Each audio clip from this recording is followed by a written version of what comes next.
Good morning to you and welcome to our third edition of Leon County Today. Our third edition already. I Fantastic. know. We are getting this ball rolling for sure. Sheriff Walt McNeil, I'm Shawn DeKnight, and we are happy to be here for another episode. Sheriff, we are in some really interesting times right now in our community. The coronavirus is definitely something that's on lots of minds out there. What are we doing as an agency? Well, it's on all of our minds. It's on the deputies' minds and obviously the citizens out there. Everything we can do to keep our community safe is what we're trying to do. First and foremost, we have to make sure that our first responders are safe. And so we've taken some precautions in terms of making sure we get the information out to our citizens that our deputies' behavior will be a little different. We're emphasizing that distancing, social distancing, so that our deputies don't get contract the disease, or if we are sick or something, we don't pass that on to others as well.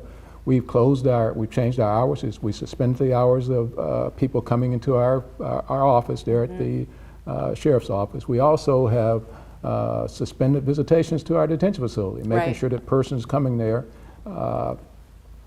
don't pass that virus on. Not to say that they have it, but we have to take every precaution. Absolutely. And that's what we're asking our citizens to do as well.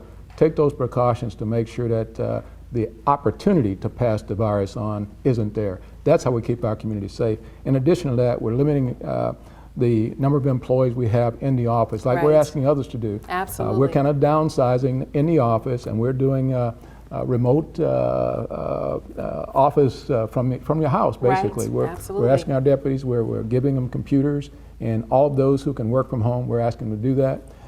And we hope the citizens understand that while we're doing that, that means there may be a little disruption in our response times, but we'll get over that hiccup initially, and we'll be at this just like we are normally. But we have to understand that this is critical for us in our community to make sure that our first responders are safe and our community is safe. They are on that front line, and we need them healthy and strong to respond. So all these precautions definitely necessary, but they may not be shaking your hands as you're out in the community. They will not shake hands. Like I said, we'll do distancing, and we'll also try to make sure that those persons who have to come to our detention facility, like lawyers, we'll make special compensation for them. But they'll also be screened. We'll be doing screening with taking temperatures and that sort of thing for persons who are visiting our detention facility. Absolutely. And we want to talk about also with this coronavirus, there's those predators online are always looking for an opportunity to distract people and to get their personal information. We saw early on when this came into our community where there was a fake website with the maps of where the coronavirus is. Looked like the real thing. It looks just like the real thing, and I am so happy that our folks in the Leon County Sheriff's Office, your staff, got ahead of this issue and started to get the right information out there. These folks are out there on the websites trying to do some tremendously bad things to people in our community to take advantage of us, and we've got to be vigilant on the websites, just like we are within the context of our community. Yeah, if you see those links that look enticing, probably best to just go to the official source itself. Don't click on those. Can get you in trouble and get your information taken. Well, speaking of online activity, lots of kids are at home these days right now, and online and social media, which we know can be challenging. Cyberbullying is one of the things that we focused on, and we have made some great inroads, but again, the most effective way we can deal with that is to have our kids and our families out there educated about what to do when they're on those websites. And that's what we're going to talk about next. Deputy Shade McMillian will join us to talk more about cyber safety. Stay with us.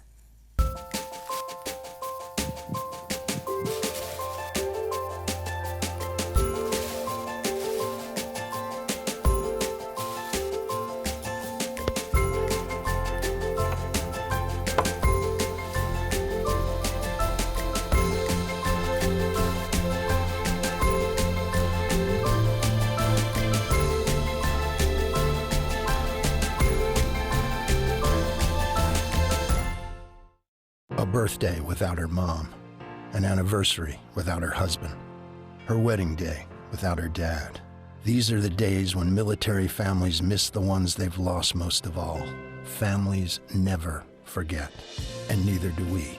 We are TAPS, the Tragedy Assistance Program for Survivors, providing resources, support, and comfort to the families of our fallen military heroes, all at no cost to them. Show them your support at TAPS.org.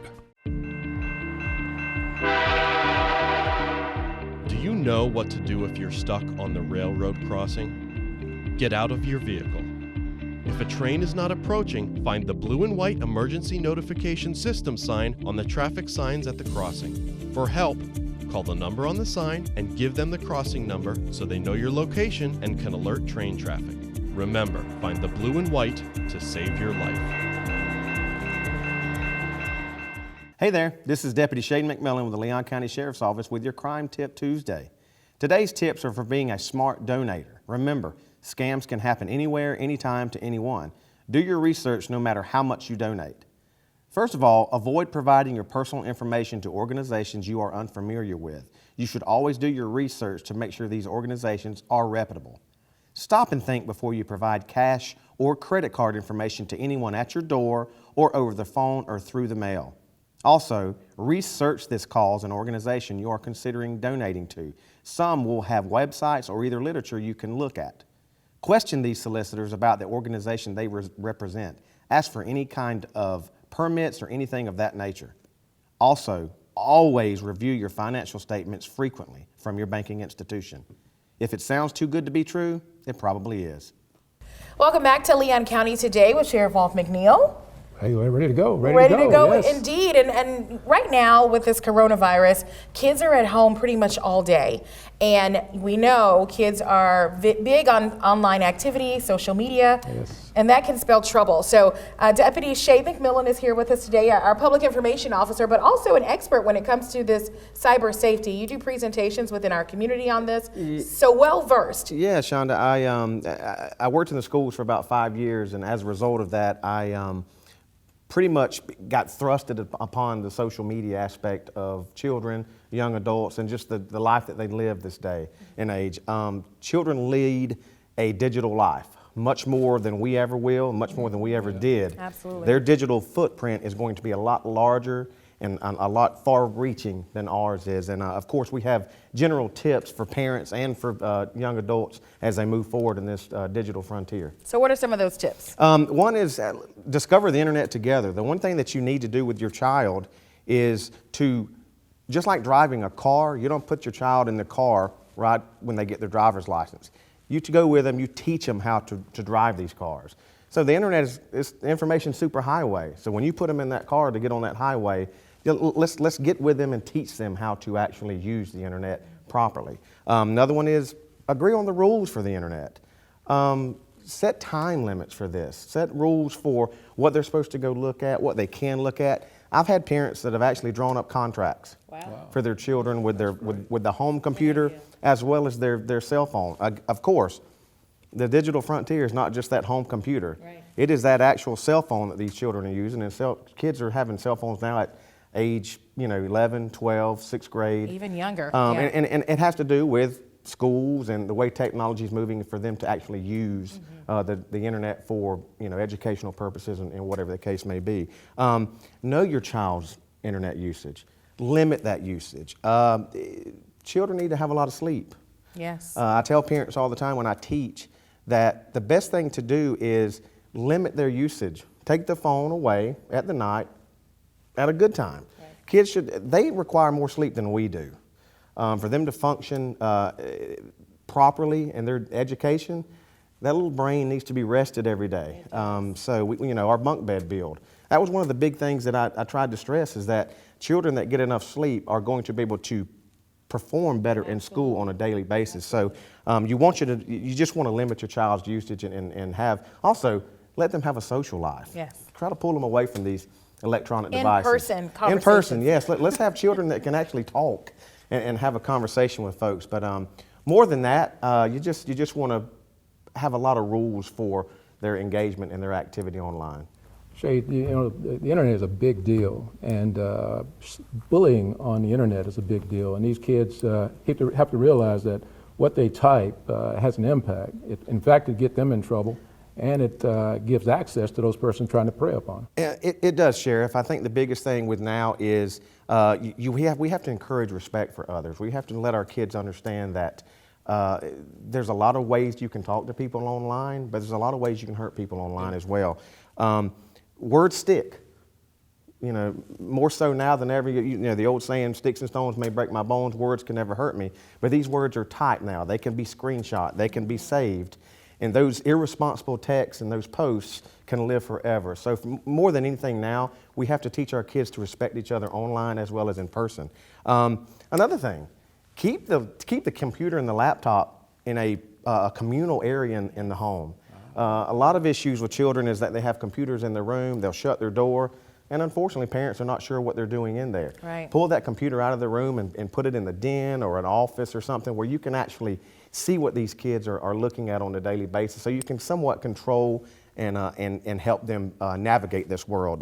But more than anything, encourage your child to report anything they don't see that's good online. Yeah. Right. And I think parents have to take an active role in that. Yeah, there are a lot of tools out there to help parents in that process right now too. Actually was talking to one of the staff members here who he has an app on his phone where he can shut off device by device a certain time where those kids cannot get on. So do your research and know what's out there. But coming up next, Deputy McMillian is going to have more on what you can do as a parent to keep your kids safe online. Stay with us. I've been driving a truck for 40 years now. If people knew what I know, lives could be saved. Like that trucks can't stop quickly. It takes my 80,000-pound truck 200 yards to come to a complete stop. So I always do my best to give a lot of cushion. It helps when other drivers realize that and do the same. Please give trucks the space we need so we can all stay safe. It's our roads. It's our safety. I'm Andrew Saul, Commissioner of Social Security. Beware of telephone scammers pretending to be government employees. Real Social Security employees will never threaten you. Callers threatening you with arrest or other legal action and demanding money are not from us. If you receive a call like this, hang up, do not provide them with any form of payment or information. Report the call at oig.ssa.gov. Every year, the Salvation Army serves nearly 30 million people in need. That's one person every second. So by the time you've finished watching this, 30 more lives will have been changed for good. All thanks to your donations. Thank you. Give today. Welcome back to Leon County Today. We are talking about cyber safety today at a time where kids are home most of the day these days and spending lots of time online. Yes. Deputy McMillian, you are an expert in cyberbullying. What can you tell us about how we can keep our kids safe with they're out there on the internet? Well, Sheriff, that's a good question about cyberbullying. Kids nowadays have an issue with basically when we were all in school, we used to talk to each other. The way kids now are talking is more of a digital format. It makes it a lot easier to say these hurtful things to each other. You don't have that face-to-face emotion. The classes that I teach, I tell parents that it's very easy for a child to say a nasty comment, post something nasty to a friend, and then lay the phone down and not worry about it. Right. But if they say it face-to-face, it has that emotional connection to it. I've read where a teacher actually performed a social experiment in his classroom where he printed off hurtful messages and made the students get face to face and say them to each other, and it was not even messages that they were saying to each other. Right. It was just random messages that he had put off the internet. Right. And just to see the emotional connection that these students had as a result of these hurtful messages. It was kind of surprising, but eye-opening to see how they acted with each other. The biggest thing about cyberbullying and stuff of that nature is what your kids are putting online. The biggest thing is paying attention to what they actually are putting online as far as their personal information. The biggest thing is you're not going to stop your child from having online profiles. They just about have to have it in every faction of their life. They have to have it at school. They have to have it nowadays basically to be any kind of social interaction with their friends. So best thing to do is limit what the information they're putting online, as well as paying attention to the accounts that they have. I tell my parents all the time, generally a student or a child or a young teen will have more than one profile on an application. They'll have the profile that mom and dad sees, but then they'll have the profile that all their friends are connected to. The hidden stuff. Right, the Right. hidden stuff. But the thing about the hidden stuff is that also opens the door for cyber predators. The biggest thing is these kids like those location services. Hey, I'm here, come meet me. If a child's location services are on their phone, some of these apps will actually bleed that information into the posts. So these cyber predators Know exactly where know they exactly are. where they're at. Right. If there's a group of teens or young folks at the mall, a cyber predator can say, well, I know where all of these folks are at. They'll be there at the mall and they can respond there. You know, Shay, one thing that I don't think some parents realize today is that our children have friends that they've never met, but they will say that they are their close friends. Yeah, I actually taught a class last week. Yeah. And the biggest issue was they said, I don't understand how my kid has 1,414 friends. And the funny thing is, I don't believe they have that many friends. Right. They have that many followers. Right. We use that term friend because that's the way Facebook looks at it. But honestly, it's just followers. And Shonda, just like you said, these are not their friends. Mm-hmm. These are folks that are finding these online profiles. Right. Unfortunately, liking what they see in the predator world, and they will prey upon that person to like all their posts. Kids these days love that thumbs up and those likes and those hearts. It's kind of like when we were all going to school and we wore new shoes or we wore new clothes to school. Oh, you did that too? I wore new shoes all the time, Sheriff, unfortunately. He's a shoe fanatic. A shoe fanatic. But I think the biggest thing is that reputation, it drives kids. And these likes and these online profiles, that's how they're getting that. That's their new clothes and new shoes. Yeah. That's the way that they garner that self-confidence and things of that nature. And we just have to protect that, and we have to teach our kids every day. You don't have to do that type of stuff to be that type of person. Go out, socialize, get in a sport, stuff of that nature. But the biggest thing is we just have to be responsible with our kids online, and we have to teach them the responsibility of the information they're putting out there online. Deputy McMillian, thank you so much for that information. Yes, sir. We know it's going to make a difference in our community. Absolutely. No question. Take it to heart for sure. Absolutely. All right, well, coming up next, we're headed out to the forest for our deputy on duty. Stay tuned. Why? Why do we ignore the things that give us pause, that seem out of place, that don't feel right? The answer to why defines who we are. So if you see something, why do you say something? I see safe for my friends. For my community. For my family. For each other. Because all of this matters. We all have something worth protecting. So why do you see safe? Report suspicious activity to local authorities. If you see something, say something. Before you throw away those unused medicines, Those pills for your back pain or migraines? Just think for a minute. When you throw them in the trash, they can become lethal in the wrong hands. There are better ways to dispose of your unused meds. there are lots of police stations, local pharmacies, and hospitals that are approved to take in unused meds and dispose of them safely, so they don't end up in the wrong hands. Our hands. To find a medicine disposal site near you, visit www.safe.pharmacy. Here's to the things that can keep us safe. Those we use all the time with hardly a thought. Those that are silently standing by to save our lives. And now, those that we carry with us everywhere we go. Many mobile devices will now bring you wireless emergency alerts, real-time information directly from local sources you know and trust. With the unique sound and vibration, you'll be in the know wherever you are.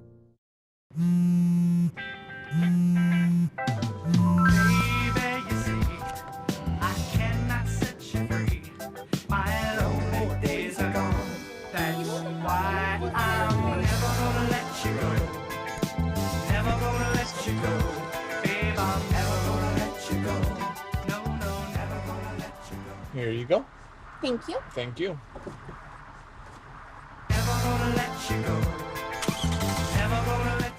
Did you know that the Leon County Sheriff's Office has boots on the ground in the National Forest? Here are the details. That's a lot of the night partiers out here coming out here, the younger crowd. Yeah. Well,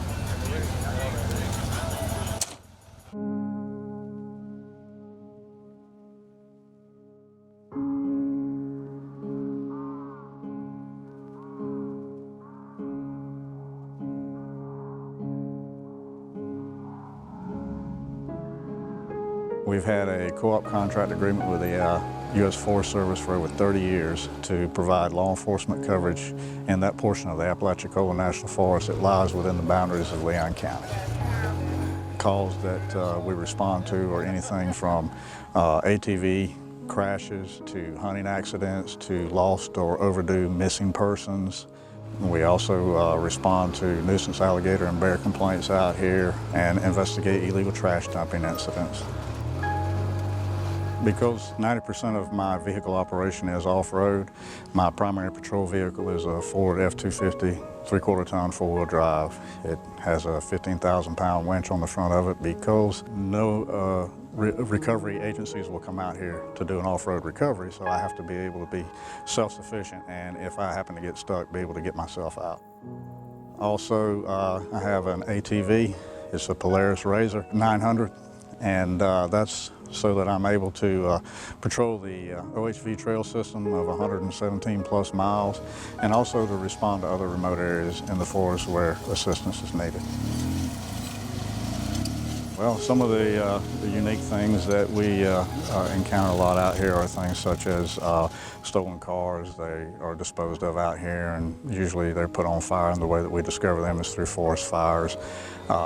We've found all kinds of things from stolen ATM machines and home safes and things of this nature. They bring it out here and dispose of it and hope that it won't be detected. Other things, of course, you have the marijuana eradication program that we participate in through DEA, where we do flyovers and look for illegal grows in the forest. Because this is federal land, the U.S. Attorney's Office will take that case over from us after we've initiated it.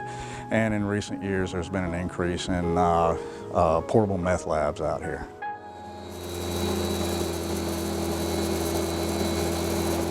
One of the constant problems ongoing that we have out here, as you can see, is the litter that's left primarily from the Friday and Saturday night parties out here. All the empty alcohol containers, everything from beer cans and solo cups to liquor bottles. It's everywhere, and it's terrible. This place gets cleaned up about every 3 or 4 months. One of the local riding clubs, usually either the Jeep Club or the OHV Club, they'll come out here and clean the place up, and in no time it's back like this again. This stuff doesn't go away. It's here for us all to have to contend with, so if you bring it in, do us all a favor and take it out with you. If you see somebody littering, let somebody know so we can do something about it and, you know, cut down on this, if not put a complete stop to it. What we did today was just basic patrolling, being out, being seen, presenting a law enforcement presence, making citizen contacts, checking on operator permits and vehicle registrations, informing the violators of what the codes of federal regulations are to operate their machines out here, so that, you know, they can be within the rules and limitations of being out here and operating, so everybody can have a good time. If you are in a vehicle and you do become lost, stay with the vehicle, because it's a lot easier to find a car or a truck out here than it is a lone person walking through the woods. And if you are on foot, stay on the main roads or the main trails. Don't go cross country out through the middle of a block of woods, because again, it's easier for us to locate you and or track you if you're on a main road.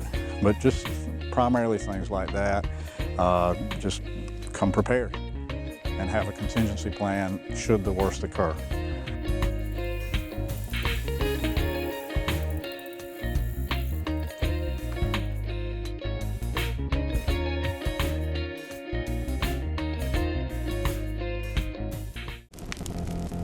In the wake of a natural disaster, it's easy to ask, what difference can one hammer make? At Toolbank, we ask, what difference can we make with a hammer? We lend hundreds of tools to help communities respond and recover after natural disasters. But these tools do more than just clean up. They help restore hope, build communities, and foster opportunities to pay it forward. At Toolbank, we believe in making a difference, one community at a time. Some things in your medicine cabinet are more dangerous than others. When it comes to prescription drugs, opioid pain medicines can be addictive and even deadly. Half the people who misuse prescription pain medicines get them from a friend or family member. Be part of the solution. Go through your medicine cabinets, drawers, anywhere you keep unused opioid pills, patches, or syrups. Find out how to dispose of them safely. Visit fda.gov/drug disposal. In every family, small conversations can make a big impact. I grew up on tour with my parents. Kind of different, but we bonded over music and we talked. Honest conversations, like when my dad shared his experiences as an alcoholic. Your honesty gave me a sense of integrity that I wanted in my own life. And I wanted you to know, from someone who's been in recovery more than 30 years now, that hard work is what creates success, not alcohol or other drugs, in whatever you do. Talk, they hear you.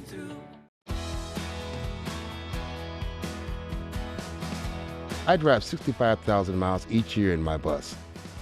If people knew what I know, lives could be saved. You don't want to be in the blind spot of a 40,000-pound bus when I have less than a second to react. I do what I can by changing lanes and taking turns slowly. It really helps when people look out for me too. Give me room to operate safely. It's our roads, it's our safety. There are everyday actions to help prevent the spread of respiratory diseases. Wash your hands. Avoid close contact with people who are sick. Avoid touching your eyes, nose, and mouth. Stay home when you are sick. Cover your cough or sneeze. Clean and disinfect frequently touched objects with household cleaning spray. For more information, visit cdc.gov/COVID-19. This message brought to you by the National Association of Broadcasters and this station. Very important to keep everything going on with the coronavirus in mind. And as we mentioned earlier, kids are at home during this time and they are definitely online. Yes. And Shade, I believe you got some information you want to share with us, with our audience. I do, Sheriff. Some useful organizations and websites to continue with the internet safety. One is staysafeonline.org. Another one is netsmarts.org, and netsmarts ends with a Z. And the other one is connectsafely.org. All of these websites are good for parents to look at for information to keep their child safe. It also has videos for children as well to watch with their parents. Very good information today. Thanks a lot, Shade. Yes, sir. All right, and thank you all for watching. That is going to do it for another episode of Leon County Today. Have a great day.